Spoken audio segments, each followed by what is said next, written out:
Hi, boys and girls. Remember, we're learning about Mr. B, and he's talking about beautiful buttons.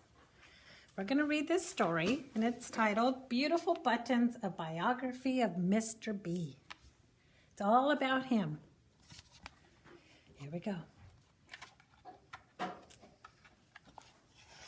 From the day he was born, Mr. B loved buttons. He had buttons on his bassinet, that's his bed when you're a baby, and buttons on his bonnet, that's a little hat babies wear called a bonnet.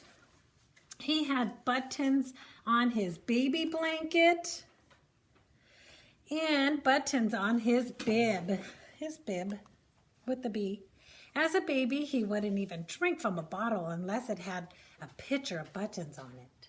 Here's his baba full of buttons.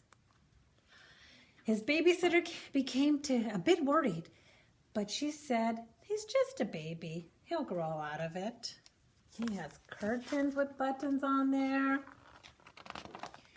When other boys and girls begged for bicycles and baseball bats, Mr. B begged for buttons. He played bingo with buttons and read books about buttons. At school, everyone called him Button Boy.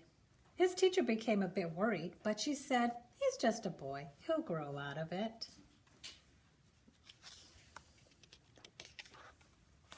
But he didn't grow out of it.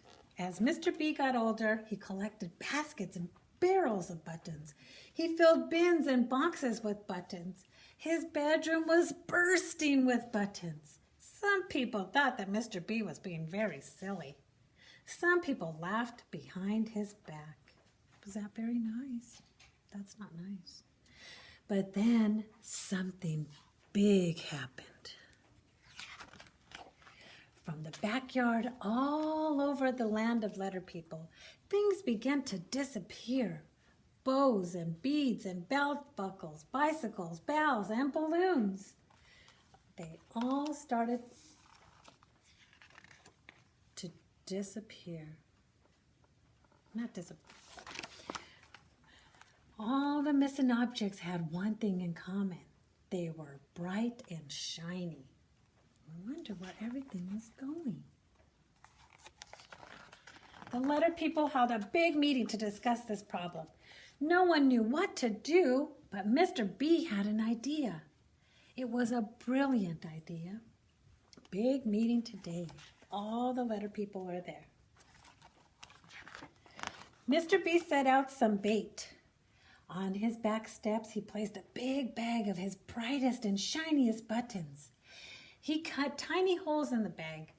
The hole was just big enough for the buttons to fit through. Now, there was nothing left but to wait. What do you think is going to happen? If he made a hole in the bag and the buttons are in there, I wonder what's going to happen. Before long, the bag was gone. A trail of buttons was all that was left. You're right, the buttons fell out and it left a trail. Mr. B followed the trail to the base of the tall tree.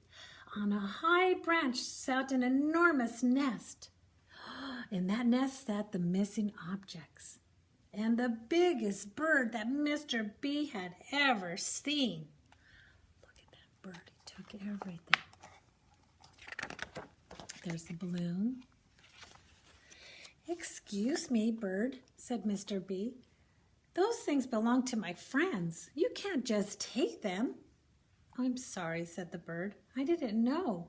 I just love bright, shiny things. Well, next time be sure to ask before you take something, Mr. B said. The bird looked so sad, and Mr. B felt sorry for it. He picked up the bag of buttons. Here you go. You can keep my buttons, he said. Now let's return these things to their owners. That was nice of Mr. B to share his buttons. Mr. B and the bird returned all the other bright and shiny objects.